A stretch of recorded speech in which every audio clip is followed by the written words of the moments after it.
اللہ کریم نے نا آگے ایک اور مثال بیان کی. یہ جو بہت سارے لوگوں کے دلوں میں خیال آتا ہے نا قبروں میں جائیں گے ہڈیاں گل جائیں گی سڑ جائیں گی تو کیسے اٹھیں گے.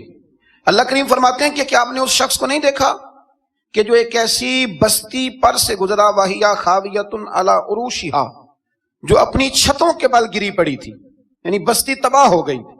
وہ آدمی وہاں سے گزرا، وہ حضرت عزیر علیہ السلام تھے، لیکن کثیر کی تعداد یہ ہے کہ حضرت عزیر تھے. آپ گزرے ایک بستی میں تو آپ نے دیکھا کہ وہ بستی تباہ حال ہو گئی ہے اور زمین پلٹ دی گئی ہے، چھتوں کے اوپر لوگ مرے ہوئے پڑے ہیں. تو آپ کے دل میں خیال آیا کہ یا اللہ تو انہیں کیسے زندہ کرے گا بعد موتہا، مرنے کے بعد.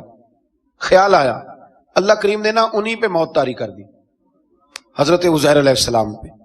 ان کے پاس تھوڑا سا کھانا تھا، ایک گدھا تھا، درخت کے نیچے لیٹ گئے گدھے کو باندھ کے.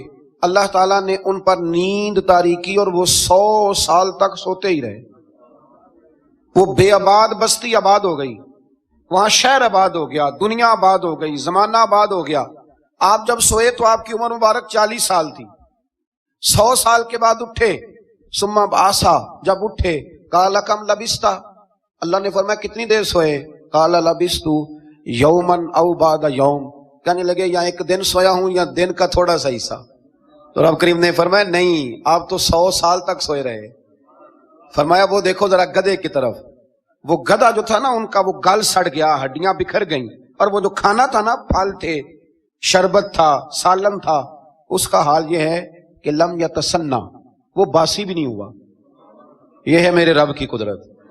جس نے پہلے گل سڑ جانا تھا وہ باسی بھی نہیں ہوا، اور وہ گدھا اس کی ہڈیاں بھی بکھر گئیں. رب کریم نے فرمایا سمجھ آئی ہے میں مردے کیسے زندہ کروں گا.